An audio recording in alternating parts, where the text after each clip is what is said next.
What's up everybody, Tony here with High Tech Check, and today we're going to be taking a look at ioGiant's R1 wireless router. Now this is an AX1800 dual band Wi-Fi 6 router.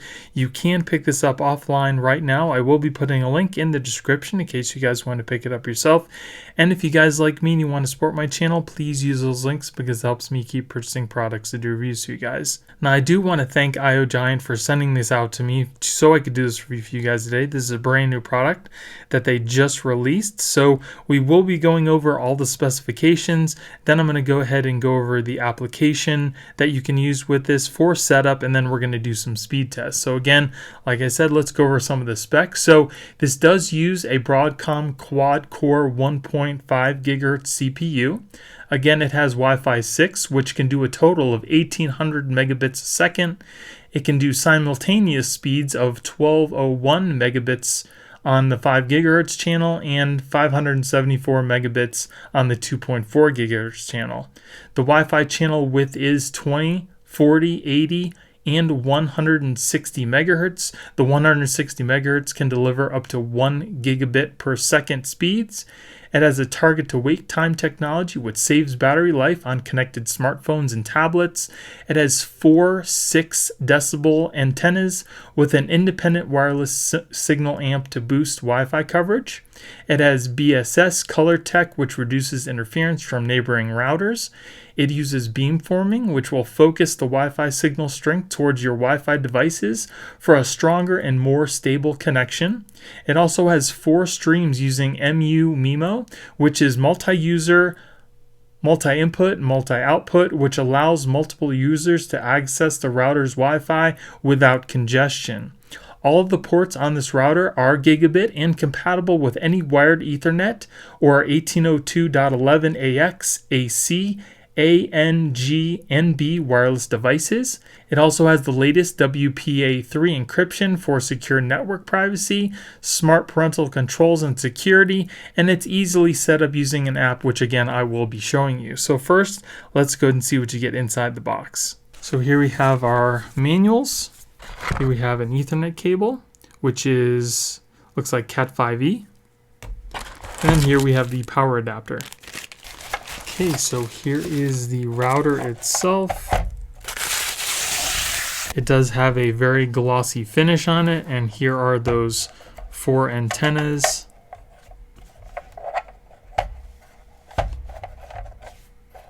Now this whole device is made of plastic. It is pretty light. There are the ports on the back here. Looks like we have a WPS button, a reset, and there's our power cable. One for the WAN and the other LAN ports, and you can also mount this on the wall. So that's pretty much for the unboxing. Let's go ahead and plug this in and we'll see how you get it set up. Okay, so the first thing we want to do is we want to plug in our Ethernet cable from our modem, or if you have another router already connected, connect the Ethernet cable from one of the LAN ports on your other router to the WAN port on the ioGiant. Either way, we're going to plug that in.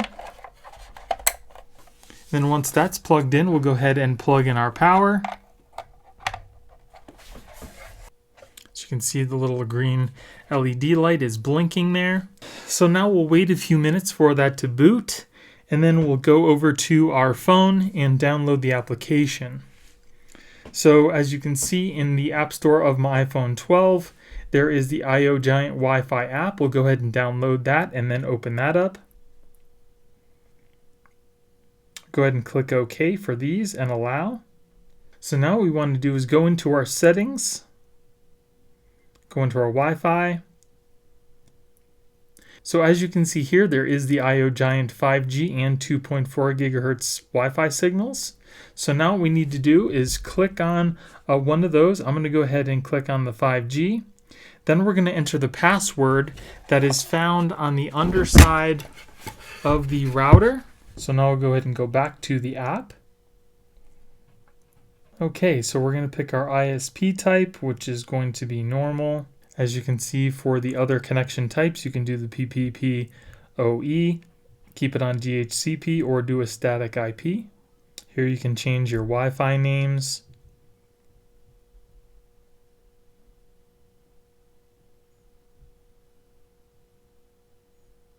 Now, because I changed the SSID name and the password, we need to go back in and reconnect to those SSIDs. Then we'll go back into the app.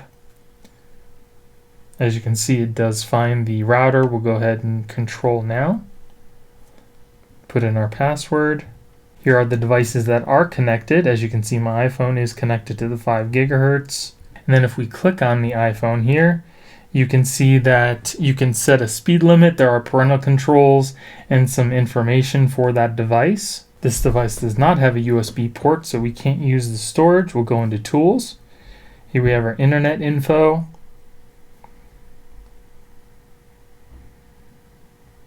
You can change the Wi-Fi name and password, the security mode. You can turn off the 5 gigahertz and 2.4 gigahertz signals. You can hide the Wi-Fi network. You can choose to reboot. Here we have some internet settings. Again, the connection type, your login password, you can blacklist. System update, we're on the latest version. LED control, we can turn it on and off. There it is, turned off, and we'll turn it back on. You can reset. We have some smart apps. Accelerate Wi-Fi.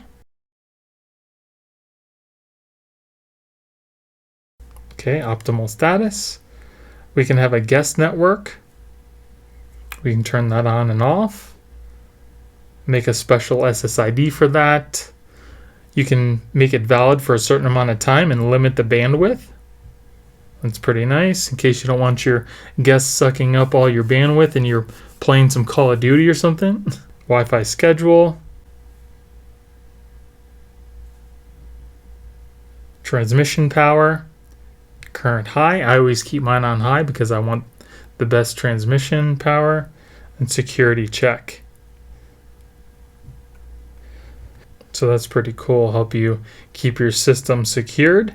Now you can also access your router from your web page as well, and not just through the app in case you want to use your computer instead of your phone. And then here we'll do a quick little speed test to see what kind of speeds we get right off the bat.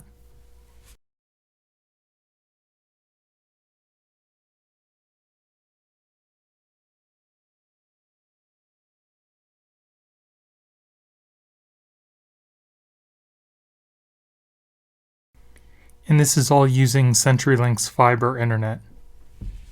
Okay, so now if we look at the web page version of the application, there are a few more settings in here that there are on the application for your phone, and I wanted to show those to you. So it looks a little bit different on the web page. Here is the internet status. It shows, again, the devices that are connected to your router. We're going to internet settings. You can see your ISP type again. DNS automatic. Again, you can change those if you like.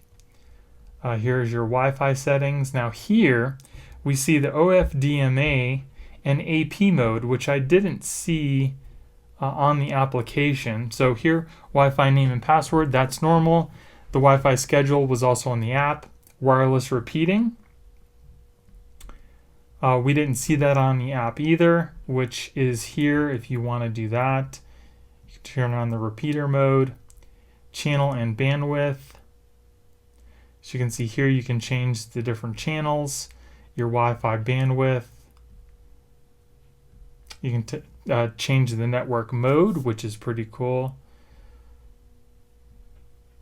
There we have the transmission power again. Here you can change the 2.4 and 5 gigahertz signals, which I did not see on the app either. WPS, the OFDMA. And again, it looks like this technology allows multiple terminals to transmit at the same time, which improves the transmission rate of each terminal. But the equipment you're using must support that. So you can either turn that on or off. And then here we have that AP mode, like I said before. If you're already using a different router, you can connect this up with that router to turn it into an access point to extend your range of your original signal, which would be like in my case. I have a wireless router in my basement, but it doesn't quite reach the upstairs, so I would use this as an access point to extend that range. We have the guest network, parental controls. You also have a VPN option, which I also didn't see in the app, which is pretty cool. The IPv6 you can turn on. Advanced settings. You can control the bandwidth here. Again, we could do that in the app.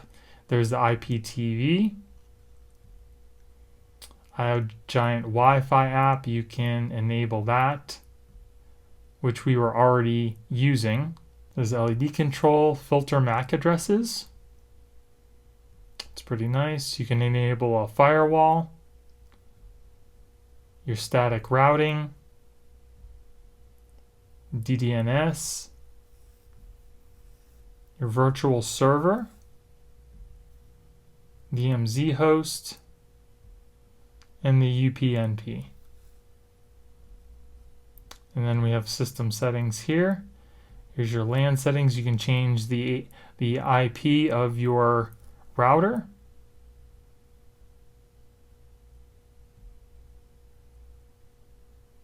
DHCP reservation. It's got a lot more things you can do inside the web page than you can on the application. Your time settings, your password, reboot, reset, firmware upgrade, which I believe it said we were already on the latest. You can back up and restore your settings, remote management, system status, system log, and automatic maintenance, which you can set to reboot by itself. So now let's go ahead and try the AP mode. So go back into our Wi-Fi settings, AP mode. Go ahead and turn that on and save. Our router is going to reboot. So after the reboot is complete, we'll go ahead and go to our Wi-Fi. We'll reconnect to the ioGiant, and then we'll go ahead and go back to that web page. We'll log in. So if you've already set up the router the first time like I did, it's going to use the same password that you've already set up. And if this is the very first time, then you're going to use the password that's underneath the device. So here we show a different setting, and we have less settings that we can use. We have our upstream router, and then we have the ioGiant here. We have one device that is connected. We have our name and password, the schedule, wireless repeating, channel bandwidth, again, transmission power, WPS, OFDMA, and AP mode is enabled. Then we go into advanced settings. We have the Wi-Fi app we can enable, LED control, which it looks like it's always on.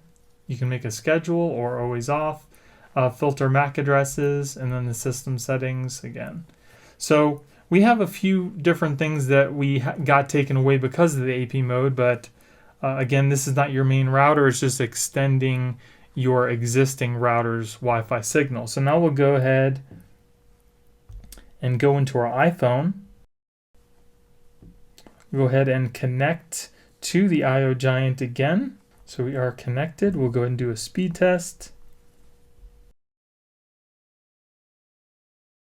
Okay, so now we got 464 for download and upload 427, close to what we got before when it was just in the Wi-Fi router mode. So now I'm going to go ahead and do a speed comparison to my router that's currently hooked up upstairs as an AP versus the ioGiant. Okay, so as you can see, this is my current Wi-Fi router. It's a Wi-Fi mesh system. So we're going to go ahead and do a speed test right in front of it. Go into my settings, and I'll show you that I am connected to Minion. That is the Wi-Fi router. So now we'll go ahead and do a speed test.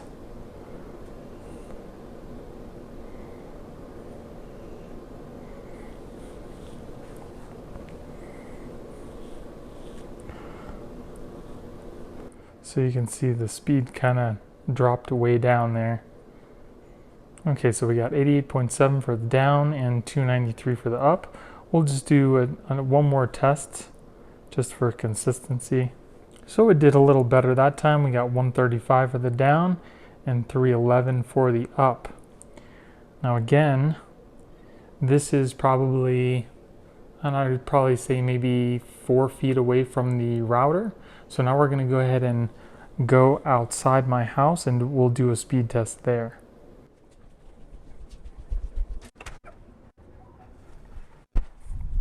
Okay, so here we are right outside my house, right through that door there.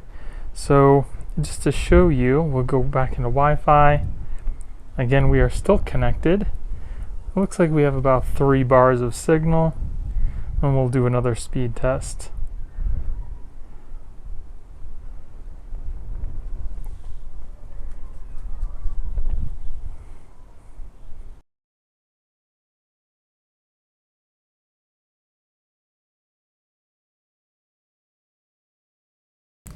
So these speeds are already much lower than when we were standing right in front of the router, but we'll do another speed test just for consistency.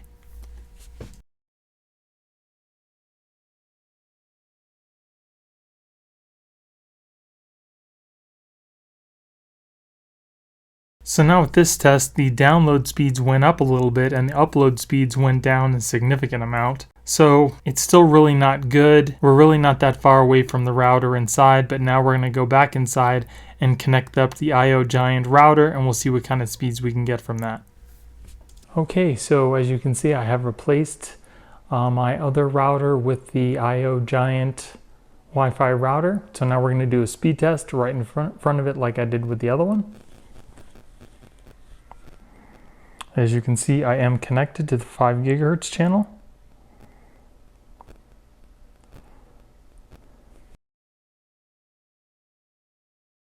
So right away you can see I'm getting double the download speeds, and the upload is pretty close to what the other one was. Again, we'll do another test for consistency. Okay, so we got about the same on downloads, a little better on the upload. So now we'll go ahead and go outside and we'll do a speed test there.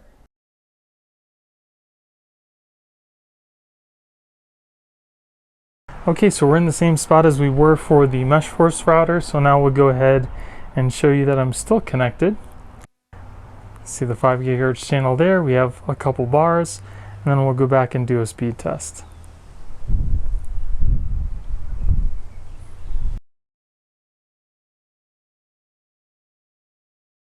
Okay, so for the download, it is significantly much more than what we were getting on the MeshForce router. The upload still kind of low, but again, let's do another test.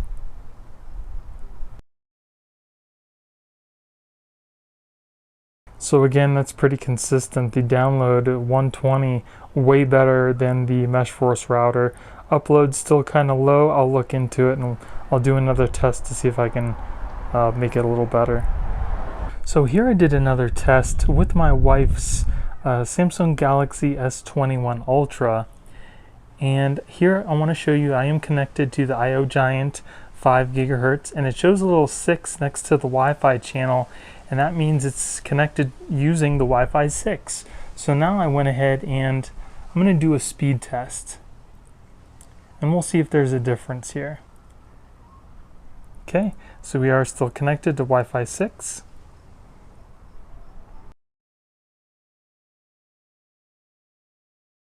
So here, as you can see, for the download, we got a little bit slower speeds at about 80 download, but for the upload, we got 83.7. Now, that's much more than what I was getting on my iPhone 12 Pro Max. The Pro Max should be Wi-Fi 6 as well, but for some reason, we got a better upload using the Samsung Galaxy S21 Ultra. We'll go ahead and do one more test just to see.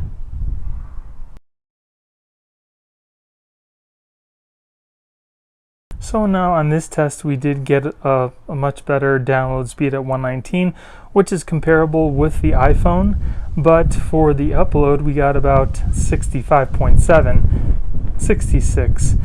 So not too bad. It's definitely better than what the iPhone 12 Pro Max was getting, but again, still we're getting, better speeds on a different phone. So it may vary depending on what device you're using and whether or not it can connect to the Wi-Fi 6. And in case you were wondering, I did change my ioGiant's router name to Minion so I wouldn't have to reconnect all of my devices up to the other SSID. I did wait until all the devices connected. As you can see, there's 24 devices in total, and then I went back and did a speed test, and the speeds were still significantly better than what they were on my prior Mesh Force Wi-Fi router.